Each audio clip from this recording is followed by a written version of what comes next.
नमस्कार, भारत एक्सप्रेस देख रहे हैं आप। आपके साथ मैं हूं उज्जवल मिश्रा। रांची का मोरहाबादी मैदान पूरी तरह से सज गया है और इंडिया गठबंधन के तमाम जो घटक दल हैं उनके प्रतिनिधित्व वहां पर बैठे हुए हैं।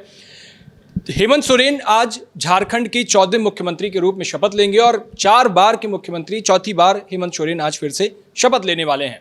अब हेमंत सोरेन के शपथ लेने के बाद झारखंड में इंडिया गठबंधन को इतनी बंपर जीत मिलने के बाद और हेमंत सोरेन के नेतृत्व में पूरा झारखंड का ये चुनाव लड़ा गया और सिर्फ इंडिया गठबंधन को ही दमदार जीत नहीं मिली, झारखंड के इतिहास का अब तक जीएमएम का ये सर्वश्रेष्ठ प्रदर्शन है।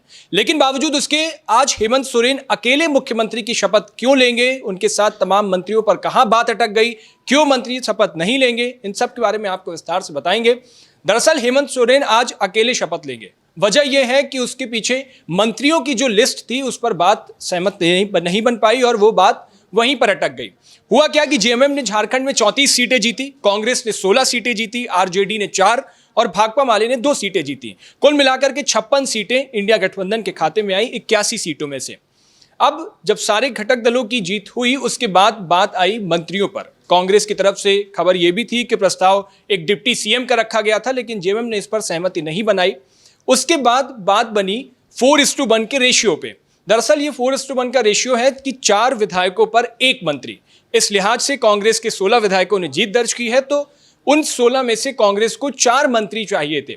इन मंत्रियों के अलावा कांग्रेस विधायक दल का नेता अलग से किसी को चुनना चाहती थी, यानी 4 मंत्री और 1 विधायक दल का नेता उसका अलग से बने। आरजेडी के साथ भी यही हुआ। आरजेडी ने अपने विधायक दल का नेता पहले ही घोषित कर दिया है। सुरेश पासवान को आरजेडी की तरफ से विधायक दल का नेता घोषित किया गया। अब मामला यहीं पे अटक गया।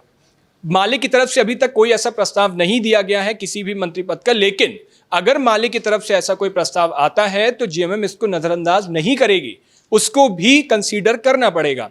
आरजेडी की तरफ से 4 मंत्री हैं, जिसकी जो अभी तक सूत्रों के हवाले से खबर आ रही है वो ये है कि 16 हो सकता है कांग्रेस से 4 जाएं और आरजेडी से 1 मंत्री निकलेगा और माले से अगर कोई आता है तो वो उसमें भी उसको कंसीडर करेगी जेएमएम। तो ये पूरा कैबिनेट को लेकर के पूरी जो चर्चा है वो बाद में होगी। शपथ ग्रहण समारोह पहले ही हुआ जा रहा है जिससे वो देर ना हो और झारखंड में मुख्यमंत्री के रूप में हेमंत सोरेन अपना काम शुरू कर देंगे। जो उन्होंने तमाम वादे, जो तमाम योजनाएं उन्होंने अपनी चुनाव से पहले जनता से वादा किया था उस पर वो अमल लाने की कोशिश शुरू कर देंगे।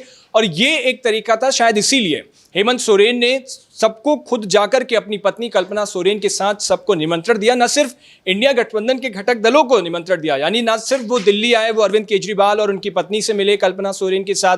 अरविंद केजरीवाल ने भी उनसे तभी वादा किया था कि वो हेमंत सोरेन के शपथ ग्रहण समारोह में पहुंचेंगे। बाकायदा उन्होंने एक पोस्ट की थी। उसके बाद वो मल्लिकार्जुन खड़गे, राहुल गांधी और प्रियंका गांधी से भी मुलाकात की, प्रधानमंत्री नरेंद्र मोदी से मुलाकात की और तमाम इंडिया गठबंधन के अलग अलग सारे घटक दलों को उन्होंने न्योता भेजा था। अखिलेश यादव वहां पर मौजूद होंगे, तेजस्वी यादव वहां पर मौजूद होंगे, ममता बनर्जी के पहुंचने की भी खबर है।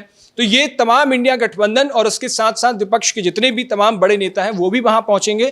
तो हेमंत सोरेन ने सभी को निमंत्रण दिया हुआ है। मंत्री पद को लेकर ये बाद में कैबिनेट का विस्तार होगा और उसके बाद ये तय किया जाएगा कि किस पार्टी को जिसकी जितनी सीटें उस हिसाब से उसकी मंत्रियों की घोषणा की जाएगी। तो इस पर पूरी जो मंत्री परिषद है उसमें आपको क्या लगता है, कौन मंत्री बनना चाहिए, किसको लेकर के क्या फॉर्मूला होना चाहिए, आपकी अपनी क्या राय है, हमें कमेंट बॉक्स में जरूर बताइएगा। देश और दुनिया की बाकी तमाम खबरों के लिए देखते रहिए भारत एक्सप्रेस। शुक्रिया।